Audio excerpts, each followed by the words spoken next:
Good morning. कैसे हो सब लोग। आज हम पढ़ेंगे गणित का एक best topic 12th science math chapter number 5, जिसका नाम है सांतत्य एवं अवकलनीयता।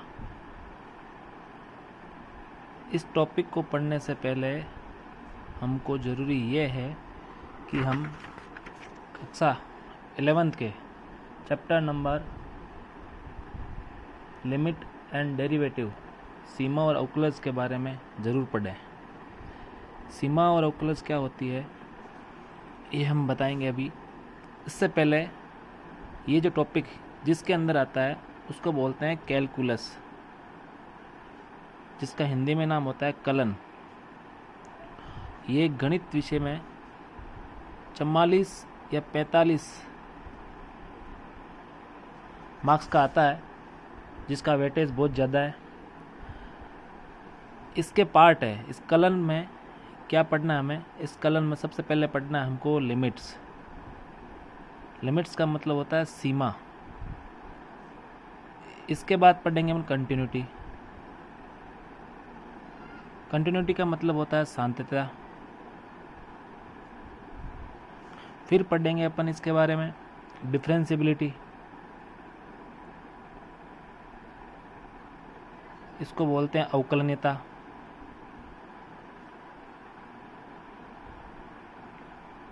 इसके बारे में पढ़ेंगे अपन एप्लीकेशन ऑफ डिफरेंशियबिलिटी।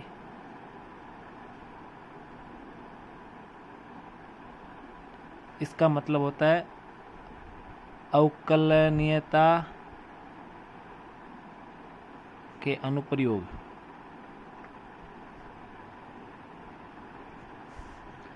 इसके बाद अपन नेक्स्ट पढ़ेंगे इंटीग्रल्स। इंटीग्रल का मतलब होता है समाकलन। समाकलन के बाद पढ़ेंगे अपन एप्लीकेशन ऑफ इंटीग्रल्स। इसका मतलब होता है समाकलन के अनुप्रयोग।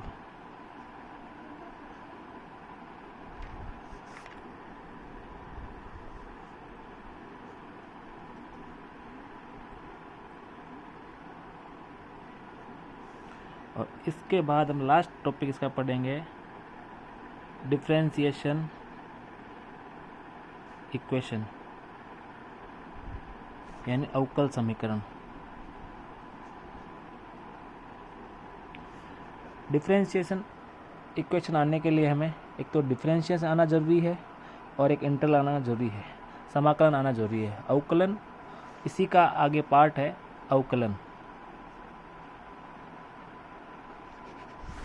तो कैलकुलस में गणित का ज़्यादा वेटेज है। इसका पार्ट सबसे पहले पढ़ते हैं लिमिट, फिर आती है कंटिन्यूटी, फिर आती है डिफरेंशियबिलिटी, फिर आती है एप्लीकेशन ऑफ डिफरेंशियबिलिटी, अवकलन अनुप्रयोग, फिर आता है समाकलन, फिर समाकलन अनुप्रयोग, फिर आते हैं अवकल समीकरण। ठीक, अब ये होता क्या है कैलकुलस। कैलकुलस गणित की एक ब्रांच है, गणित की एक ब्रांच है जिसमें किसी क्वांटिटी में परिवर्तन की दर ज्ञात की जाती है। कैलकुलस में क्या किया जाता है, गणित की एक ब्रांच है जिसमें क्वांटिटी में परिवर्तन की दर ज्ञात की जाती है। अब अपना नया टॉपिक आ रहा है लिमिट। ये लिमिट है क्या, हमें लिमिट की क्यों जरूरत पड़ी, इसकी बात करते हैं। और इसका हिंदी में अर्थ होता है सीमा। ये हमारा 11th का टॉपिक है, 12th में भी काम आता है। दोनों मिलके अच्छा टॉपिक बनाते हैं।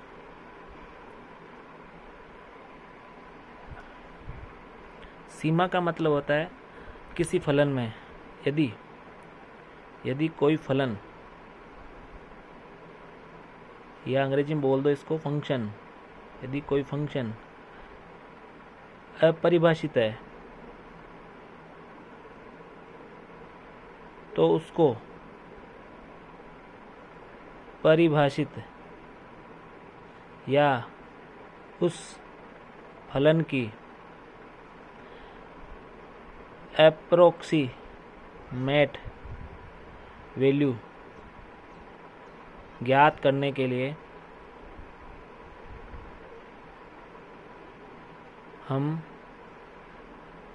सीमा का प्रयोग करते हैं। क्या होती है सीमा?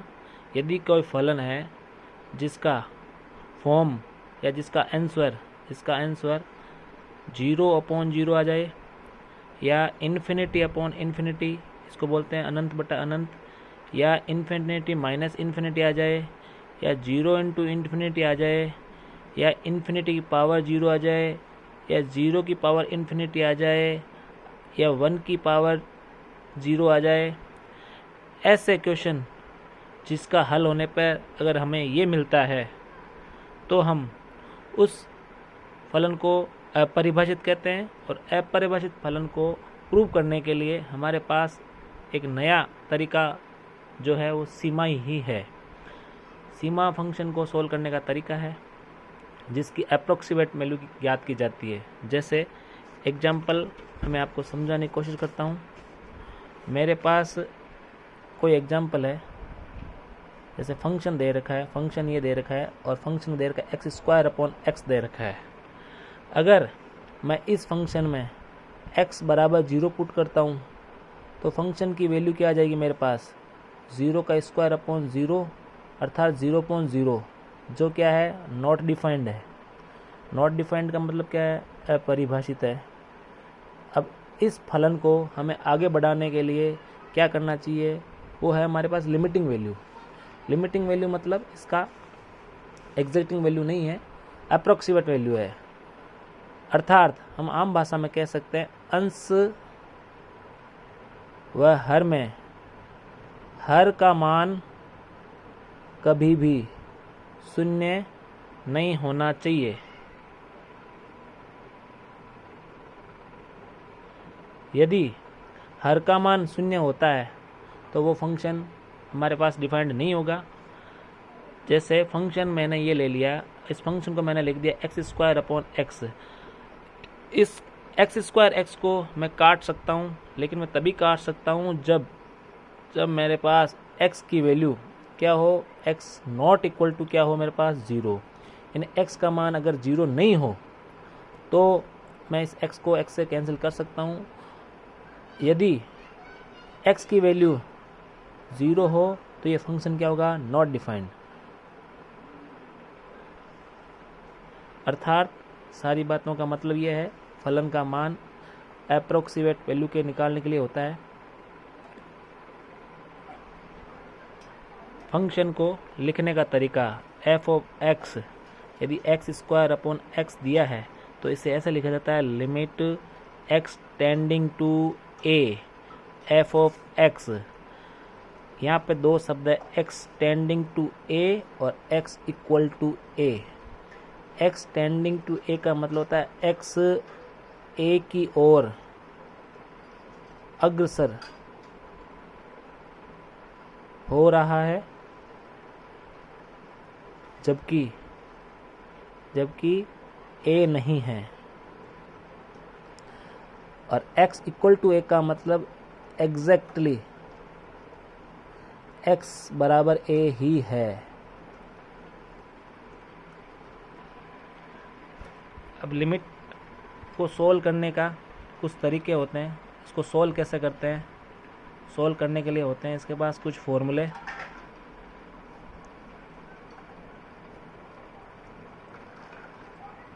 परिमेयकरण, गुणनखंड विधि, इन 3 तरीके से लिमिट के वैल्यू को या लिमिट के प्रश्नों को सोल्व किया जाता है।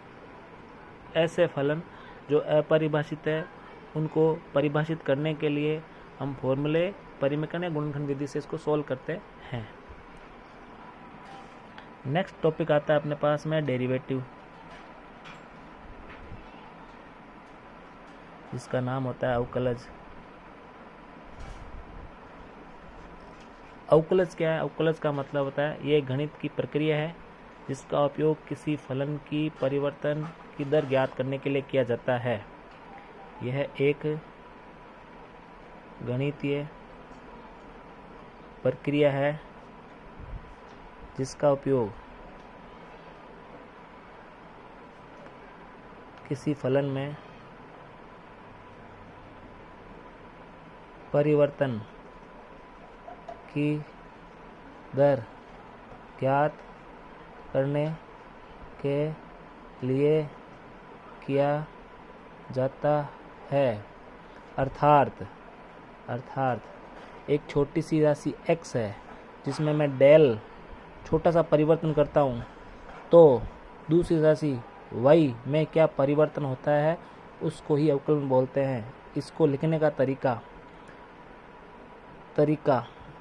लिखने का इसे लिखा जाता है del y upon del x, या दूसरा तरीका हो सकता है डेल की जगह d y upon d x.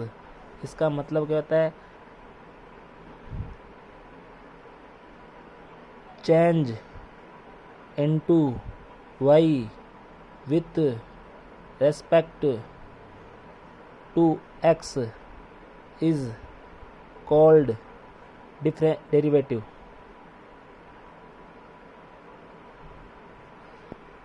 x में क्या परिवर्तन किया ताकि y में कितना परिवर्तन हुआ उसे अपन अवकलन कहते हैं।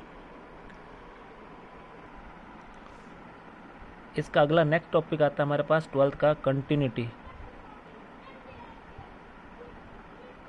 हिंदी में बोलते हैं इसको सांतत्य। सांतत्य को सबसे अच्छा मेथड है ग्राफिकल मेथड। ग्राफिकल मेथड कैसे समझते हैं? यदि कोई ग्राफ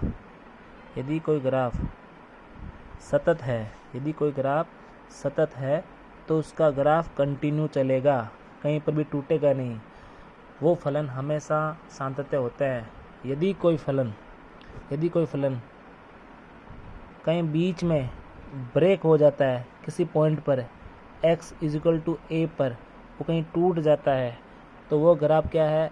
असतत है। जैसे मैं बात करूं sin x के ग्राफ की, तो हमारे पास sin x का ग्राफ इस प्रकार होता है जो 0 से लेकर आगे बढ़ता रहता है और n पाई के रूप में चलता रहता है। ये ग्राफ कभी नहीं टूटता। इसका मतलब ये फंक्शन हमारे पास क्या है? सतत है। सतत फलन कौन कौन से होते हैं? बीजगणितीय, ट्रिग्नोमेट्री फंक्शन,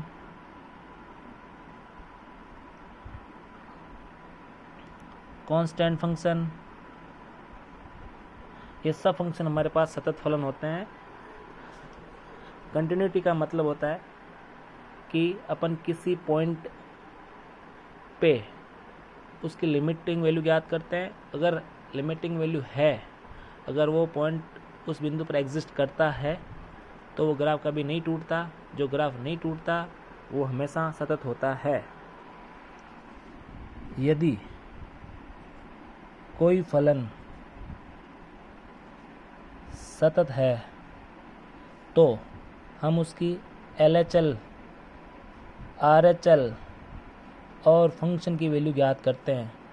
यदि कोई फंक्शन सतत होता है तो उसके left hand limit, right hand limit बराबर फंक्शन की वैल्यू, तीनों क्या होती है हमारे पास? बराबर। इसको ऐसा भी लिखा जाता है f(x) बराबर limit x tending to a minus f(x) बराबर limiting x tending to a plus f(x)। Minus का मतलब होता है उसकी लेफ्ट तरफ और प्लस का मतलब होता है उसके राइट तरफ की अप्रोक्सीमेट वैल्यू निकालते हैं, उसे ही हम क्या बोलते हैं? लिमिटिंग वैल्यू बोलते हैं। तो किसी फंक्शन का सतत होने के लिए हमारे पास ये ज़रूरी है कि उसकी लेफ्ट हैंड लिमिट और उसकी राइट हैंड लिमिट और फंक्शन की वैल्यू तीनों बराबर है, तो वो फंक्शन हमेशा क्या होता है, सतत होता है। और सतत फलन हमेशा क्या होता है, कंटिन्यू होता है। अब क्वेश्चन किस प्रकार के आते हैं, क्वेश्चन इस प्रकार के आते हैं। पहला क्वेश्चन कैसे निकालते हैं, जब बिंदु दिया गया हो, जैसे x = a पर सांतत्य की जांच करनी है।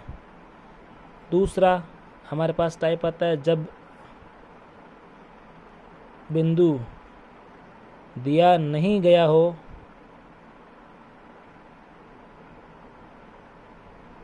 तो वह बिंदु ज्ञात करते हैं कि फलन किस बिंदु पर असतत है। तीसरा पैटर्न हमारे पास आता है जब कोई फंक्शन हमारे पास एक ही बिंदु पर 2 बार ब्रेक होता है। जैसे सबसे अच्छा उदाहरण है इसका f(x) बराबर mod x। mod x को अपन ऐसा लिख सकते हैं कि x प्लस का होगा, x माइनस का होगा। प्लस का कब होगा, जब x > 0 होगा, यानी x की वैल्यू 0 से बड़ी है या 0 के बराबर है, तब x प्लस का ही आता है। जब x नेगेटिव होता है या 0 से छोटा होता है, तब x क्या आता है, हमारे पास नेगेटिव आता है। इस पॉइंट पर हम लोग लिमिटिंग वैल्यू ज्ञात करते हैं। इस प्रकार से हमारे पास लिमिटिंग वैल्यू आ जाती है। नेक्स्ट आते हैं 5.1 चैप्टर में, सभी में यही ज्ञात करने का है कि कौन सा बिंदु किस बिंदु पे कंटिन्यूटी है या नहीं है। 5.2, 5.3, 5.4, 5.5, 5.6, 5.7 तक हमारे पास अवकलन के फॉर्मूला बेस्ड क्वेश्चन होते हैं जो एकदम इजी है। ठीक है जी, धन्यवाद।